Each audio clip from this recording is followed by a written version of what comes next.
'95 byari biri intense, byari bikaze cyane ku buryo hari n'ahantu wageraga bagahita bahindura ururimi. Mana ushimwe. Hari abavuga ngo twirire twinywere twiryohereze buno buzima n'ubundi ejo tuzapfa birangire. Keba nayo ntago ariko bimeze. Umukongomani waravuga ngo tusope siba. Ujya mu bajiji utari umujiji, iyo mvugo murayizi. Abana mukiri bato turimo kubakira u Rwanda rw'ejo hazaza tuzabasigira.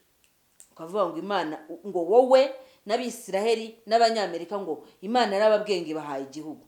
Ni ikihe gihugu ushaka kuvuga? Umukobwa yafashe umugabo yamujyanye iwabo, bagezeho bo umukobwa agasanga arebye abona barimo barabumba, abona inkono hirya, aravuga ati uriya warambwiye narakubonaga nkabona nuri umuntu kumbura uriya, none se si abantu? Tereka ntabwo ari abantu. Maze umugore arakubitika koko ahura n'umwaku. Hari umugabo nkunda cyane witwa Mpetamacumu ujya uvuga ngo umwaku uvanze n'itaka.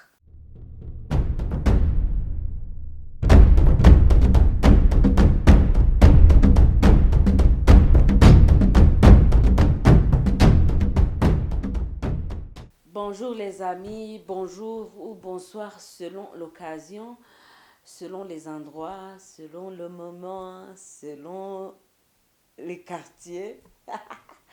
Nizere ko mumeze neza aho muherereye hose, uhereye mu Rwanda, intara zose, ibihugu duturanye, hanyuma n'ibindi by'itorero bya Afurika, wava muri Afurika ukajya i Burayi, mwese nizere ko mumeze neza.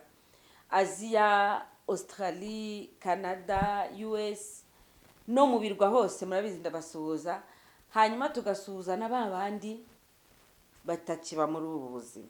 Donc abatakiba muri ubu buzima. Hari agatabo ndimo gusoma k'umuntu witwa Maria Sima. Mavandi, hari ibintu twahishwe, niba ari byo twahishwe, niba ari igihe kigeze kugira ngo abantu babimenye, niba ari simbizi. Donc twibereye aho ngaho gusa, dufite ibintu twafashe, dufite uko twabibwiwe, twumva ko nyine ari ibyo ngibyo twabwiwe ari ibyo, ariko ugiye gucukumbura buri kintu cyose ukakimeta en question, buri kintu cyose ukakibazaho, ukagishyiraho akabazo n'agatangaro, wabona ko mu by'ukuri washaka yashakisha ikintu kimwe bita spirituality, ubumana gusa. Ubumana bwonyine akaba ari bwo twishakira, ugasigara uvuga ngo ndashaka kumenya Imana iri muri nge, ndashaka kumenya Imana iri muri mugenzi wanjye. Usibye ko nabyo hari abo mutabyumvikanaho. Kubera iki? Kuko bo bungukira cyangwa se baryoherwa iyo bumva bona buri muntu ameze nk'uri mu kijima. Ibintu byo kubabwira ko wakangutse, ko wahumutse, ko hari ukuntu washatse kujya hakurya y'ibyo bakwigisha, cyangwa se kujya inyuma y'ibyo bakwigisha, cyangwa kudeviya gato ngo ujye uruhande rw'ibyo bakwigisha, mugahita mugirana ikibazo. Ndabyibuka abana banjye nashakaga kubajyana mu itorero rimwe kwiga gushayaya. Nkabona rwose abana banjye baramutse bize gushayaya byaba biryoshye. Ni siporo. Cya kabiri ni ukugarida nyine umuco, ni ukukomera ku muco wacu wa Kinyarwanda. Cya gatatu ni no gufungura opportunité zindi, kuko ntabwo icyo gihe iyo arimo kugenda abyina no gukuza iyo mpano n'iki, ntabwo aba arimo kubyina gusa, aba ari ibintu bituma amenyana n'abandi bantu, agahura n'abandi bantu. Imaginez-vous, itorero nasengeragamo ryarambwiye ngo biriya bintu nibyo kwa shitani, ni ibya dayimoni. Kuba abana bashobora kujya kwiga umuco wabo w'igihugu cyabo, umuco wa mama wabo, ni ibya dayimoni. Nyamara dushatse twakanguka. ni gute umuntu avana idini runaka yarangiza akaza akakubwira ko ibintu by'umuco wawe ari ibya dayimoni.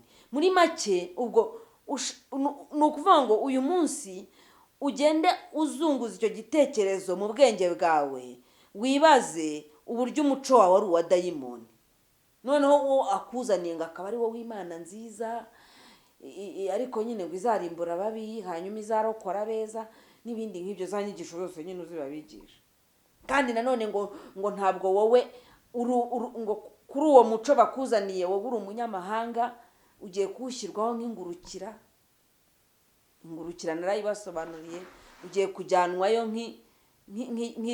nk'ishami rihagujwe ku giti cyaryo rikajyanwa ku kindi giti. Mbese ni danje. Tangire wera imbuto ziri mu nyungu zabo, apana kwera imbuto ziri mu nyungu z'umuco wawe n'umuryango wawe n'aho ukomoka. Nyatari. Donc ni hahandi utangiye kuvuga ngo ndashaka kwimenya, ndashaka kwisobanukirwa, nindinde, ndi hano kubera iki, niki cyanshyize hano ku isi, niki mu by'ukuri cyahanzanye, mfite izihe ntego, ese ngomba gukora nte kugira ngo nemerwe.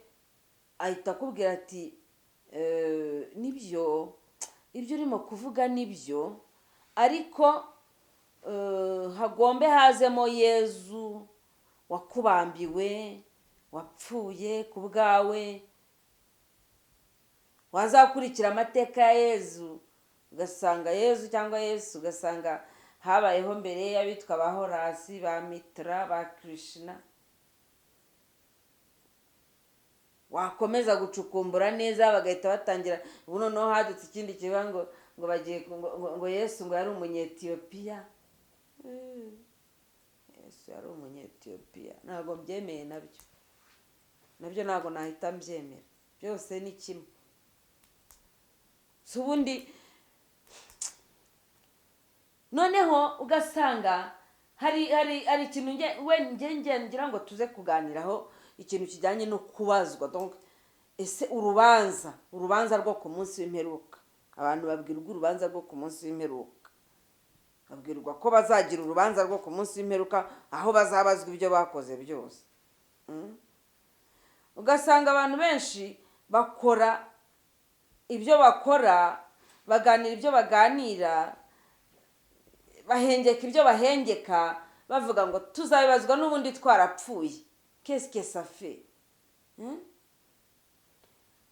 Cyangwa bakavuga bati n'ubundi se ko iyo umuntu apfuye abasinziriye, ngo gupfa ngo ni ibitotsi, ngo nk'uko ubona iyo usinziriye uba utazi aho uri.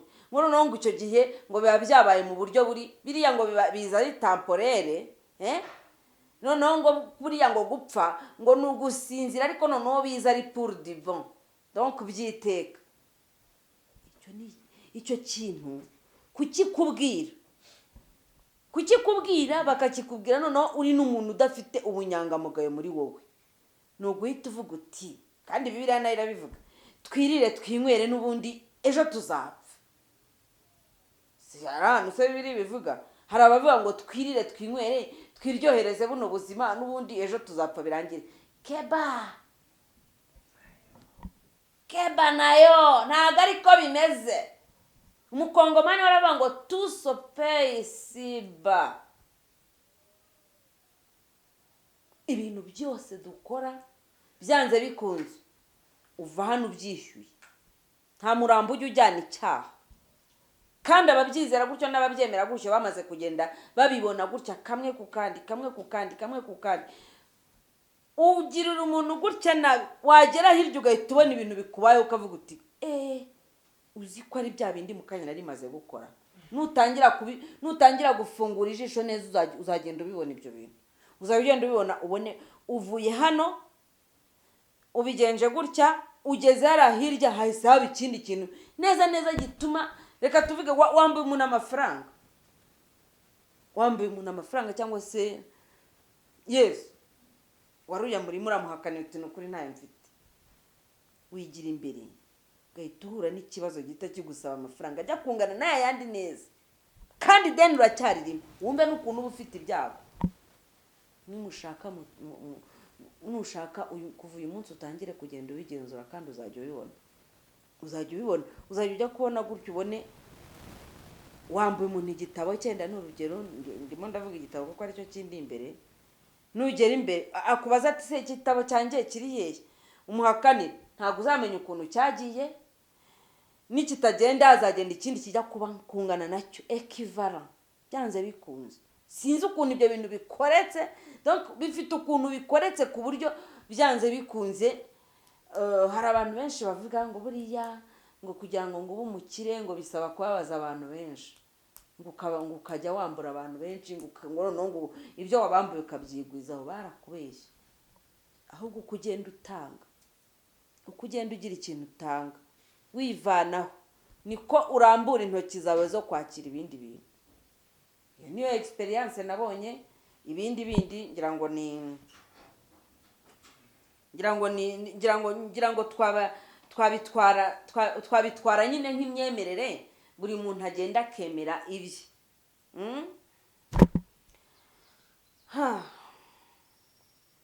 Utwo tuntu wenda narindimo kuvugaho twari kugira ngo dutangirane, turebe buri muntu, turebe cyane cyane ku bintu bijyanye, wenda ahangaha twinjiye cyane muri spiritualite, kumenya ukuntu umuntu ibyo akora bisa nk'ibimugaruka mu buryo bumwe cyangwa ubundi. Ariko kugira ngo bize kugira ngo hano hantu mpinjire, reka mbivuge gutya, aho narindi muri spiritualite, cyangwa se ninjiye mu kintu kijyanye n'uko umuntu yagira gutya akakwambura ibyawe nawe yagera hirya akabyamburwa. Reka noneho tuze mu mibanire ya yindi ibinarimo n'imyemerere. Murabizi abanyafurika turemera pe, usanga rwose byahereye ku mazina, ukitwa amazina ugashyirwaho n'izina ry'Ikristo, ukitwa amazina y'ikinyarwanda ugashyirwaho n'izina ry'Ikisilamu. Ariko ugasanga nubwo bwose twiswe abakristu, muri sosiyete hari ibintu n'ubundi tugikomeza kwibonamo, tukabwirwa ngo abangaba ni abega, aba ni abanyiginya, aba ni abasindi, aba ni abasinga. Ya moko 18 nyine murayazi, harimo n'ay'ibibanda, harimo n'andi noneho usanga afashe ku miryango, izo bita clan. Hanyuma buriya hari ikintu wenda ntari nasobanukirwa, uze hano muri commentaire unsobanurire we niba ucyumva cyane kundusha. Clan, ethnie, race, donc ibyo bintu. Ariko hakazamo n'ibyo bita classe sociale. Hanyuma za classe sociale ugasanga bamwe ntibazivugaho rumwe, ahubwo bazita nazo amoko n'ibindi nk'ibyo ngibyo. Ugasanga n'ubundi witwa ngo urasenga, uri muri Kristo Yesu, wagiye muri Isilamu, ariko uracyabazwe na bya bintu bijyanye n'amaklase sociale.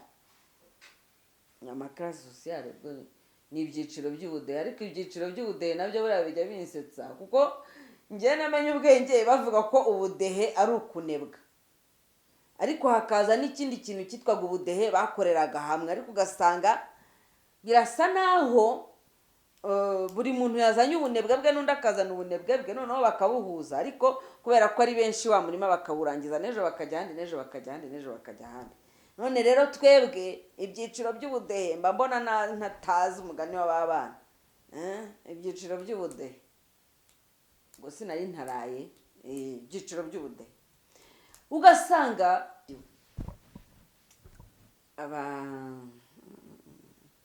sinzi ukuntu ababahayi n'abaki, ugasanga bari aho ngaho, ariko still nubwo bitwa ngo bari muri ayo madini, buri wese ari muri iryo dini, bafite ukuntu ikintu cy'amoko bakikimitse, ikintu cy'aya moko, ikintu cy'aya miryango, cyangwa se reka twe kuvuga amoko kugira ngo abantu be kubyumva nabi, bya byiciro by'ubudehe baracyabyubatseho, baracyabyimitse. ni ibintu rero ubushize nari ndimo kuvuga umuntu arambwira ati aterega ati muri ADN y'abanyarwanda ati bishimangira ati birimo. Nanicaye ndamedita ndavuga ariko ziko birimo koko. Ibaze twakuze tubwirwa ngo reka mbabwire ino mvugo kandi murumva muyizi, kandi ibi bintu impamvu mbivuga ngendagira ngo birandukane n'imizi yabyo. Ntabwo wakuze wumva bavuga ngo ujya mu bajiji utari umujiji. Byasaga niba ari mu bisakuzo bivuze ngo abantu bahuje statut y'imibereho bagomba kugenderana, abantu bahuje umuryango bagomba kugendana. Undi naturuka hirya atari uwo mu babo na muri abo ngabo baratangira bamwishisha cyangwa se bavuge bongorerana, cyangwa nibatavuga bongorerana bagira ibintu bamuhisha, bagira ibintu bamukinga. Ujya mu bajiji utari umujiji, iyo mvugo murayizi. Abana mukiri bato turimo kubakira u Rwanda rw'ejo hazaza tuzabasigira, mukwiriye kubwirwa ukuri gutonoye ku mibanire y'abanyarwanda, haba mbere y'umwaduko w'abazungu, haba mu gihe cy'ubukoroni, haba na nyuma y'ubukoroni n'igihe batubeshyaga ngo turigenze, batubeshya. Muri za 50 jewe nababwiye ngo naganiriye na nyogokuruza akajya mbwira ukuntu bajyaga bahangana bamwe bakavuga ngo turambiwe ubuhake, ntago dushaka ubuhake, ntago dushaka. Donc indirimbo bari baranhimbye ngo n'indirimbo urumva ibintu yajya nganiriza mbere ya 94 kuko yapfuye 94 ntago ibyinshi nkibyibuka, ariko ngo bari barahimbye indirimbo noneho bagasa nk'abahanganiye ku musozi, bamwe aha abandi aha. Turambiwe ubuhake bwanyu. Irumvikana ko wenda hazamo ikintu umuntu yakwita nka revolte, kubera wa mugani hari igihe umuntu agira akumva systeme runaka arasa nk'ushaka kuyimodifiyamo, noneho abandi bakababwira ngo tubarusha umwami mwambwa mwe. Ibitutsi ibyo bintu bicukumburwe kamwe ku kandi, abantu babibwirwe, kuko ntabwo ushaka gusobanura ukuntu abantu bahora bahanganye. Buri munsi umwe ari hejuru undi ari hasi, undi ari hejuru undi ari hasi, ruri hasi ruri hejuru ruri hasi. Niba ari n'ibikoresho byifashishwa bikarangira abantu bamaranye, bishyirwa ahantu bicocwe, babicoce babishyira ahantu bavuge ngo turambiwe bino bintu, turashaka ko bigenda gutya na gutya. Abantu babane nta kantu kakangononwa, nta kongera kwishishanya, nta kuntu ko kunenana. Ukanya ndababwira none bijyanye no kunenana, kuko iyo mvuze umwe hasi undi hejuru humvikana abantu babiri, uwa gatatu ntitumwumva, uwa gatatu ndaje mubahe nawe mbabwira ibye n'agahinda ke n'umubabaro we. Ni ukuvuga ngo ibi bintu cyakora hashimwe YouTube, hashimwe izi mbuga nkoranyambaga zagize gutya, abantu bakaba barekura bakavuga. Nubwo hari abakivuga ukumva baraguna, kuko iyo uje ukavuga ngo baranyitiranyije, ni nkaho uvuga uti noneho uwo batitiranya we wohoterwa n'ibisanzwe, kurenganywa cyangwa se kuvangurwa n'ibisanzwe. Ariko njyewe ntabwo ndiwe, banyisuyu kandi sindiwe. Noneho uwo batise uwo ngo kandi ari we byanyabyo, we yemerewe gutotezwa se?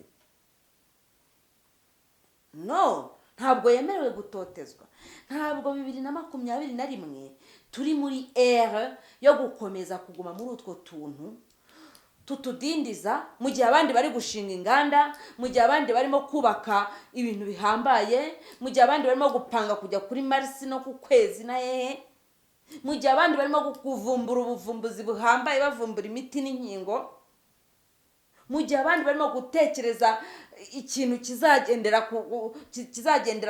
imodoka izagendera ku nsinga itanyuze ku muhanda, ngo batangire gukenera za bitume n'ibiki bangiza ibidukikije, imodoka ikanyura mu muyaga gusa ikabigeza iyijya. mu gihe abandi bamaze gucukura munsi y'ubutaka bagashyiramo za tunera, niko muzita, babyita ngo iki mu za tunera na metro niba ari n'ibiki, ariko muzantembereze we muzantembereze ne kugumya mvuga ibintu narebye muri interineti gusa. Mu gihe abandi barimo kugenda batera imbere bakora ibintu bihambaye, banatwigira uburyo rimwe na rimwe nyaranashidikanyaho uburyo tugomba kubaho n'uburyo tugomba mwebwe murangariye mu tuntu, ni muremure, ni mugufi, afite amazuru manini, afite matoya, ni igikara, ni inzobe, arabyibushye, arananutse, ibyo bintu, utwo tuntu turi primitif, utwo tuntu turi primitif me mwagiye mumbabara koko, mwagiye mumbabara. Hari ibihugu ugeramo ugasanga abantu barabirenze, umuntu nashaka aba afite urwasaya rugera aha, umuntu nashaka aba afite ibiheri mu maso hose, umuntu nashaka aba yarapfutse umusatsi kubera yashyizemo ibiplante byinshi, umusatsi ukagenda ugashiraho. Icyo bareba ni iki murimo imbere, icyo yize, icyo asobanukiwe, icyo avuga, kandi akavuga ijambo bakamwumva. Ariko mwebwe ngo umuntu, ariko nibuke nanisegure ku bantu navuze ngo representable, reka ntago ari indimi zacu mujye mutubabarira, bavuga presentable. Ukavuga uturiya muntu ntago ari presentable, ntago akwiriye gukora muri iki kigo. Kandi koko wagera mu kigo runaka ugahita usanga ebana ni abamisi n'abamisita gusa, abandi bose inje out. Kandi shaho nahoze numva ejo indirimbo, usibye ko bari abantu usaba abanyarwanda kandi n'uburenganzira bwabo kuririmba, ngo abatutsi kumenyana.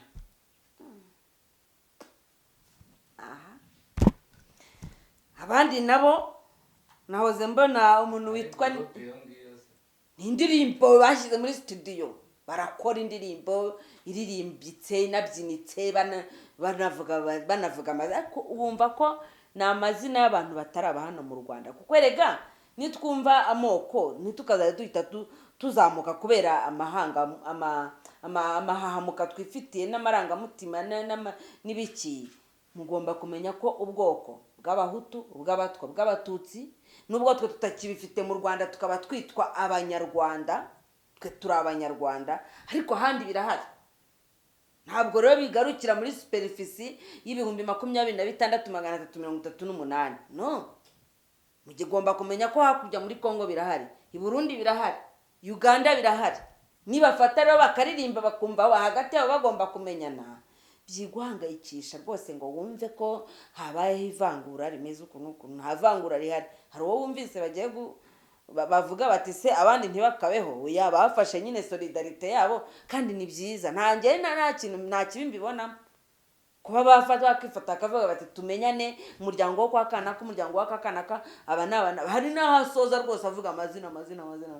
Yes, umuntu yirwanaho nyine. Ariko haje noneho ndi w'umunyamurenge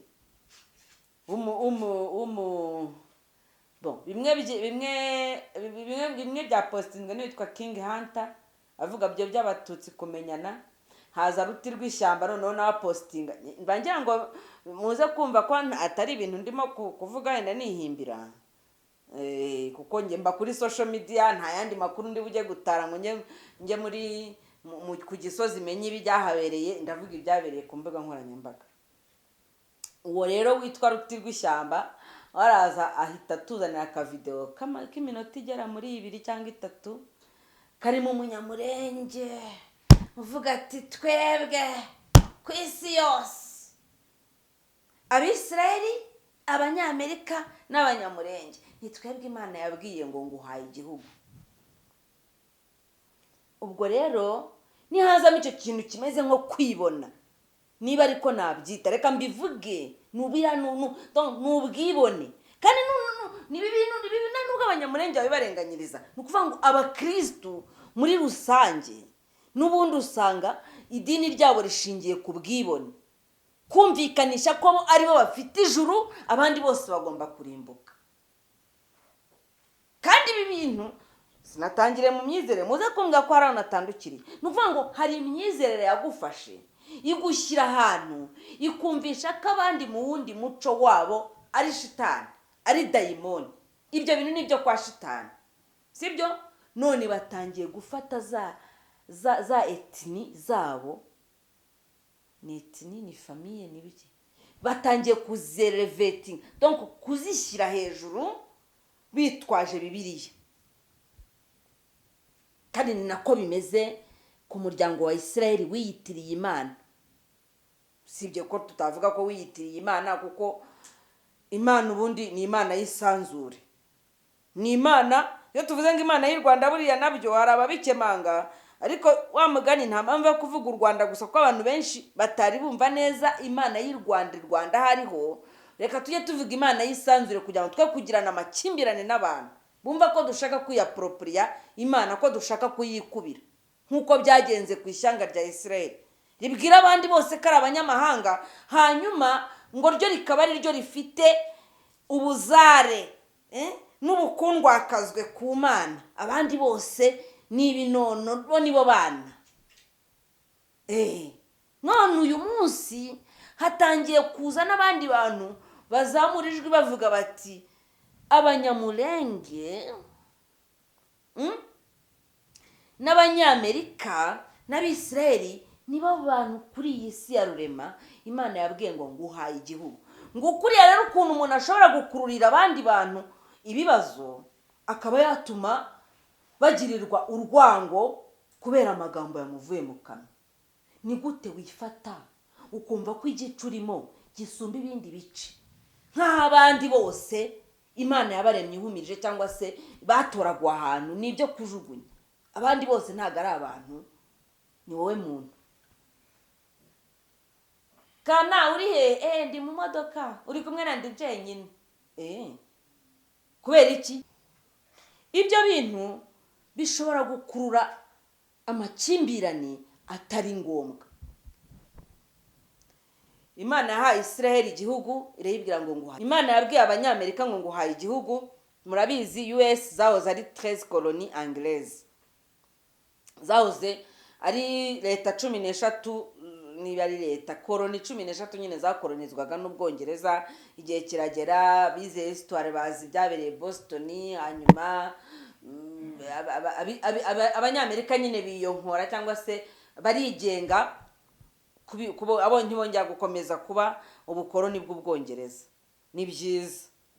None uyu munsi Abanyamulenge, iyo uhagaze mu gihugu, ntabwo nzi igihugu yabivugiyemo, bamwe baravuga ko ashobora kuba ari muri Kenya, ndavuga ko ari, iyo uhagaze ahantu uri ukavuga ngo Imana, ngo wowe n'Abisiraheli n'Abanyamerika ngo Imana yarababwiye ngo ibahaye igihugu, ni ikihe gihugu ushaka kuvuga?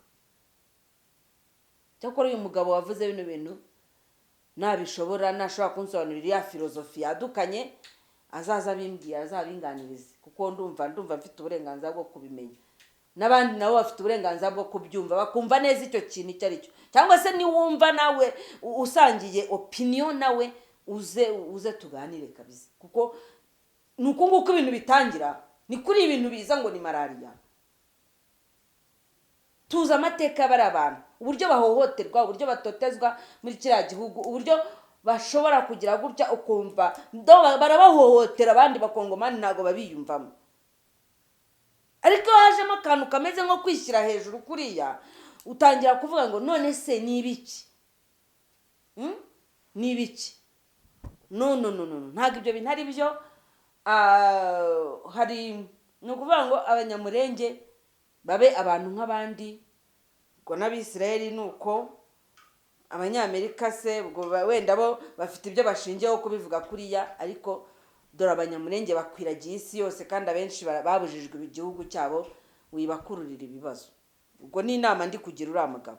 Nawe urambwira muri commentaire, umbwire uko ubyumva. Ese birakwiye kuri uriya mugabo afata ijambo akavuga ariya magambo? Abandi bantu baho ari ntibashaka kumwumva nabi, ugasanga bibyaye ikibazo. Mujye mukemura amakimbirane atari yavuka, kandi muyakumira atari yaba maremare, nibyo byiza. Narindi bakukubwira ko ndibuze kukubwira ku kintu kijyanye no kunenwa kwa cya gice cya gatatu muri bya byiciro by'ubudehe tujya tuvuga, izina ryo bararyemeye nyine, barumiwe. N'abitwa ko bifite muri bo baravuga ngo bashigajwe inyuma n'amateka, ukumva barabyemera. N'abitwa ko bifite, n'uwitwa ko yabashije kwiga akarenga imbogamizi zose, aravuga ngo ndi uwashigajwe inyuma n'amateka, akabivuga gutya mu kanwa. Reka mbabwire uko umudamu umwe washigajwe inyuma n'amateka byigeze bimugendekera. Haciyeho iminsi nko muri za 1994 na 5 cyangwa na 6 gutyo. Nibyo. Murabona njye nkunda kuganira n'abantu, ngafata umwanya nkaganira nabo bien, ku buryo mbagera ku mutima, kandi n'ibintu bimbaho kuva kera. Kubera nicyo kintu cyo kugenda ushaka kubwiriza, ushaka kuganiriza umuntu, donc umwinjirira ukamugera ku mutima, akisanga yakubwiye byose bye. Uyu mudamu yari yaragize gutya, murabizi ko hari ukuntu bihishe kugira ngo batanenwa, kugira ngo batazivangurwa mu bandi, akihisha kandi ibyo bimaze imyaka myinshi. Noneho aza gushakana n'umugabo, ariko umugabo akaba atarazi ko ari we. Bya bindi abasore n'inkumi bagahura bakagirana imishyikirano andehoro y'imiryango yabo, bakazisanga barateranye inda, wenda tuvuge bahuriye hano muri uno mujyi, bakazisanga barafashe akazu, baratangiye ubuzima. Umuhungu abwira umugore ati, umugabo abwira umugore ati, rero banzu njyane iwanyu mbanze mamenye, kuko ubu tuvugana imiryango yanjye irarekereje, barabimenye ko nashatse.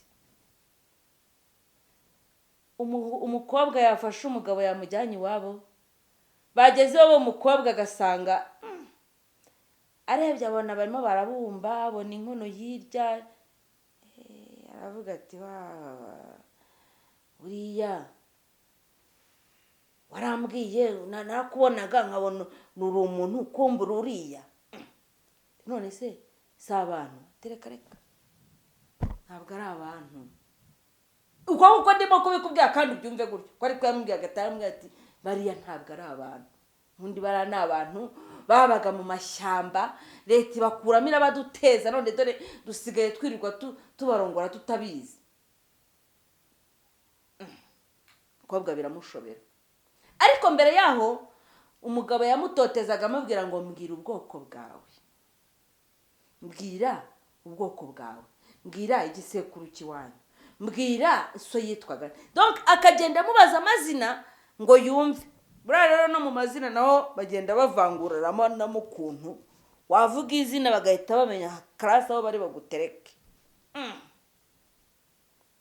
Umukobwa igisekuru ashobora kuba yarakize cyangwa se atarakize, ariko yumva kimuteye ipfunwe ntiyakivuga. Aba ari ya mazina nyine agiye arimo twa tuzina tugiye tumeze ukuntu, Gafuku, Sembeba, abantu bita amazina, Gafuku, Sembeba, Seromba, ariko abantu bitwaye amazina mu mbabarire ntimugire ngo rwose hari ikintu mpfa namwe, ahubwo wumve ko umwana yatangiye gukurura amazina y'iwabo, asanga nayavuga none ari bubasebye, kandi yari yarashatse mu muryango usobanutse w'abantu b'abakire, babandi batikoraho. Noneho rero igihe cyarageze, bantu bo mu muryango w'umugabo bakajya bamuga, wazatuzanira umukazana tukamureba, kubera icyo utatuzanira umukazana ko tumurebe. Umugabo rero abwira umugore ati, mva rero dore utwite inda ya kabiri, iwacu bamereye nabi, bambwira ngo nimbazanire umugore bamurebe, reka tugende, uko bimeze kose reka tugende. Bafashe umwana nyine, umugabo atwara umwana kuko ntabwo umugore ari gutwara umwana atwite. Umugore afata mu ntoki ishakoshi, baragenda bagihinguka kuri porutaye. Umugore wo muri urwo rugo ngo yari yicaye imbere ya salo nyine, kumwe abakire bicara imbere ya terase bari kota akazuba, yumva barakomanza, ahita abwira umuzamu ngo kingurira, ngo reba abantu bakomanza. Bakinguye, ababonye ni umuhungu we. Akibona ko ari umuhungu we yahise yinjira mu nzu ngo abanze ahengerereze mu idirishya arebe neza uwo mukazana bamuzaniye uwo ari we. Urumva ibyo bintu? Donc hari ukuntu abantu baba bafite ibintu bisetinzemo ku buryo adashobora gupfa kugukora mu ntoki atari yabanza kukureba neza, ariko bigenda bigabanuka. Ndimo kuvuga ko icyo gihe muri za 95 byari bikaze cyane. 95 byari biri intense, byari bikaze cyane ku buryo hari n'ahantu wageraga bagahita bahindura ururimi. Mana ushimwe hari aho wageraga bagahindura ururimi kashi, ugahita ubona ko bahinduye ururimi, bagahita baruhindura bagatangira kuvuga urwaho baturutse. Mana ishimwe, bizashira n'ibindi. Noneho umugore ahita ajya mu idirishya, umukazana akajya abona bahagaze imbere ya salo nyine banavuniyemo urufunguzo, kandi binjiye babona ko hari umuntu wicaye kuri salo, umuryango unakinguye, ariko bahise bakinga bararokinga. Umugore atangira kuvuga ati ibi bintu ni amahoro, twinjiye hari umuntu wicaye aha, ahise anyarukira mu nzu urufunguzo aruvuniyemo. Naho ubwo amakuru yose bari barayanetse barayamenye, nta na rimwe rikiri ku. Donc ni nkuko bavuga ngo nta buye rikigeretse kurindi, nta buye rikigeretse kurindi, baracukumbuye kabisa buri buye bararigeguye. Noneho umwe muri baramukazi, donc muri bashiki b'umugabo, niwe wiyerurukije nka nyuma y'iminota nka 40 bumiye aho ngaho hanze, akana karize, batinye no kwicara mu ntebe z'abandi. Urumva usanze ahantu umugabo kubera ko ari iwabo yahise azunguruka ajya kunyura mu gikari. Amaze kunyura mu gikari nyine ubwo afite ibyo yagiye kuvugana nabo, wa mugore ahera hanze. Umugore bamuhejeje hanze nka nyuma y'iminota nka 40 ngo nibwo umukobwa uvindimwe n'uwo mugabo yakinguye, ariko mu gukingura akingura afite ubushyi ku munwa, avuze induru ngo muze murebe kanaka ngo ibyo yari yarategereje ngo gutinda gushaka. Ubwo bose ngo bahise bahurura baraza, bamwe nyine barajijisha. Hari umwana bareraga ariko nawe ngo bahohoteraga. Uwo mwana aravuga ati ngiye ko mbaza aba bantu n'ubwirasi bwabo, we ngo ahita afata kakana aragaterura. Hanyuma haza rero sebukwe. Nyirabukwe yagiye kare, yarangije kugenda nashaka no kubona iryo shyano, niko bwo baryitaga. Nyirabukwe yagiye kare, ubwo ngo bahita bafata. Nono sebukwe akihagera, sebukwe w'umugore akihagera yahise amuhimba izina aho ngaho rijyanye n'uko areshya. Ahita amuhimba izina, ahita amubwira ngo nta nubwo nzirirwa nkubaza izina ryawe, witwa gutya. Iryo zina sindi burivuge kuko ubwo nabantumye uzajya uhura nawe uzajya urimwita. Arangije ngaramubwira ngo icara aho ngaho, ngo nese ngo kuticaye. Nise nari kwicara mutampaye karibu. Ngo uko ndeba ngo ufite nivogonyora, ufite ijigori. Umukobwa aricara, nako umugore nyine aricara agumaho. Noneho birangiye bamutaho baragenda. Kakana barakajyana, atangira kwibaza none se aba bantu batampaye karibu, nta n'umuntu waje kunganiriza, waje yanyise izina ahita agenda. Noneho ngumya ahangangira naho waje se ubwo wabyifashe mutatu. Ubwo naricaye nyine, ahubwo bahageze ngari nko mu masaha 4 kwa kundi izuba rikomeza rigenda riza. Noneho sasa urabona ko hari amasaha izuba rigera rikajya hejuru y'amabati ku buryo iruhande rw'inzu hose hahinduka izuba. Umugore izuba ryaramutaraguye, izuba riramwotsa, guhaguruka aho ngaho biramunanira. Aratangira aravuga ati se noneho, ariko nawe urumva, noneho tekereza 95 jenoside irarangiye, abantu baracyanafite impumu. Harimo ibintu byo kwibaza, isi ubundi ubu koko wamugani sinakosheje gushakana n'umuntu tudahuje, buriya sinisumbukuje. Hashize nk'amasaha 3 ari aho ngaho, baje kumubwira ngo ngwino mu nzu. hari ukuntu ngo biyerurutse ngo mbese ngo wa muntu ngo mbese ngo aracyari no hanze. None se nyine ngo babinjije mu nzu, batangira barimo bagenda bavugana amakuru, bari muri cya kirimi cy'aho baturutse, bakivuga cyinshi, yaraye nyine bamugurishije. Byarangiye bageze ku meza bategura amasahani angana n'umubare wabo uko baba muri urwo rugo n'umuhungu wabo. Barangije bafata isahani imeze nk'iyo bagaburiraho ipusi. Zino sahani umva, njyewe bimwe naravuze ntushaka kuba umbeshya. Arambwira ati umva, njyewe ubwanjye narabyiboneye ko ari isahani. Urabona ziriya sahani z'ibyuma z'abashinwa ziba zimeze nk'igikombe cya kiyasi, iba ari icyuma ahubwo ugasanga yaragondagondamye ukuntu isizeho irangi, bazasigaho niba ari ibintu bya seramike, nk'akabigiye ikubise hasi ugasanga ari naho yamenetse. Bene izo sahani abantu batakinakoresha, niyo ngo bamuzaniye bamugabuririraho. Umugore arareba, nawe mbwese ibyo biryo warabiriye? Ati nari kugira nte? Ati narebanye n'umugabo wanjye turebana mu maso, nawe arabibona ko bampaye isahane imeze nk'iyo bagabuririraho ipusi. Ati ayegeza iruhande dusangirira kuye. Ati ngiki cyandokoye kurira ku isahane y'ipusi. Reka rero ingorane zaje kuza igihe cyo gutaha. Ngo baratashye bageze mu rugo. None si ubwo habaje mugeze mu rugo mwaganiriye mute kuri ibyo bintu birimo kukwita izina, birimo kukunena mu buryo bufatika, birimo kukubwira amagambo wumva ko yayandi nyine akujomba igikwasi? Ngo twageze mu rugo ahubwo abari bw'intambara irota ya nyayo. Ni gute? Ati umugabo naramubwiye ngo kuki bene wanyu bampohoteye ureba, kuki bampejeje hanze ureba, wenda iyo basi se iso kugira ngo arindi ya mpimba izina, kunyita mama kanaka cyangwa se biriya bintu, ririya zina yanyise ubundi. Donc yamwise rya zina ni nko kwabona umuntu wenda ukavuga ngo ako se ari amazina nyine namwe muzi amwe twagiye twanga kubera tuvuge nk'umuntu niba afite ubumuga, hari izina atakitwa kubera uburenganzira bw'ikiremwa muntu n'icyubahiro afite nk'umuntu. Baragiye bamwita izina my friend.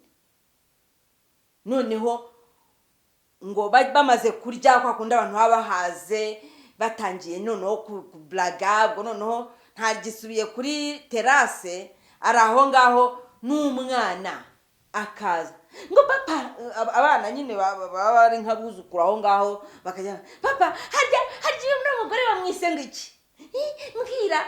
Isenga akasubiramo n'umugore agasubiramo, ngo bagaseka, baragenda bamugira inkwene. Naho ngaho umugore ashaka amarira arayabura. Arangije ku munota wa nyuma nyine abwira umugabo ati ariko dutahe hakiri kare, dutahe. Kumbe ngo bagombaga no kubacyura mu modoka yabo. We umugabo yakwanze ko bataha, ngo baraza kubacyura mu modoka yabo. Maze umugore arakubitika koko ahura n'umwaku. Hari umugabo nkunda cyane witwa Mpeta Amacumu uvuga ngo umwaku uvanze n'itaka. Ahura n'umwaku koko. Byageze igihe cyo gutaha nta nkuru, bamubyiniyeho, bamuvugiyeho, bamututse, bazanye inkuru zamvaye nanjye he, buri wese akazana inkuru azi. Abandi batangira kumwita ngo n'umuntu ngo wajyaga azenga iwabo, ngo wajyaga ngo abazanira inkono ngo zo ngo kandi ngo aba bantu ngo bajyaga batuzanira inkono ngo babaga baresha gutya. Baragenda bamwihanagurizaho. Ni nko kujya wihanagura ukajugunya undi akakorora agacira, undi akihanagura inyuma agateraho. Umva baramubagagura koko. Bageze mu rugo, umugore aramubwira ati noneho mbonye akanya reka nicare ngurizwa n'iki kuko wigize inkunguzi? Buriya biriya bintu bankoreye wabonye atari ubugome burenze? ngo bugome ubundi se ujya mu bajiji utari umujiji kubera iki? ngo nta kintu bagutwaye ngo ahubwo mwega ngo nimwega ngo musigaye ngo mwarazanye ngo ibintu by'ubutesi ngo ntazi ngo none se ngo ko bakubwije uko ngo ibyo bakubwiye bitari byo niki? ngo wagira ngo se bakubwiye kuri muremure kandi uri nyirancara igufi. Donc baragiye bamuhindura icyo teye agahinda. Umugabo yumvaga nawe yumvaga nawe afatanyije na babandi ku buryo igihe cyarageze baratandukana burundu babwirana. Donc cyarageze umugore nta nubwo akiba mu Rwanda. Umugore ntabwo akiba mu Rwanda. Yaganirije bene wabo, aganiriza ku itorero aho yasengeraga, babwira ibintu byamubayeho, ababwira n'ukuntu umugabo yabyakiriye, bamushakira visa yigira hanze n'abana be. Umugabo ubu ngubu ni uri mu Rwanda wenyine. Donc ni ibyo ngibyo. Okay, reka wenda hano nanditse kugira ngo ibintu byumvikane neza. Aka YouTube channel kariho uwo Munyamurenge, ntago ngewe mba nshaka kuvuga ibintu ngo bigaragare nk'ari ibintu nahimbye, kitwa Ubuntu Mwuka. Donc ntago ari ubuntu umwuka, ni ubuntu mwuka. Ubuntu mwuka umuntu. Umva YouTube channel ukuntu yitwa, inari abantu bakeya urumva. Ubuntu mwuka umuntu. Nuko nguko iyo YouTube channel yitwa, yanyuzeho ayo majwi y'uwo mugabo w'Umunyamurenge nyine arimo kuvuga ukuntu Imana yabahaye igihugu. Rero mwabantu ndagira ngo iki kintu cyitwa ubwibone, kumva ufite isumbwe ku bandi bitewe n'ibyo ubona bikubatse inyuma, mubigabanye, mubyoroshye. Nta kintu bizatugezaho, nta kintu byatugezaho. Ntabwo nasabye Imana kumpa imisaya miremire ireshya, ntabwo nigeze nyisaba kumpa imisatsi myiza n'amaso ntereka abagabo bose bakagira, ntabwo nigeze nyisabe inyinya nziza n'ishinya nziza n'amenyo y'igitare. Nabyisanzemo gutyo. Utarabihawe wimuhohotera umuhora ko atabifite. Reka mbashimire cyane. Niba uzi ko twatangiranye kino kiganiro tukaba tugezanyije ku musozo, ni ukuri wumve ko ngushimiye mbikuye ku mutima. Kora like, ukore subscribe n'utarayikora, hanyuma niba bishoboka ukore share kino kiganiro gifashe n'abandi benshi. Murakoze cyane.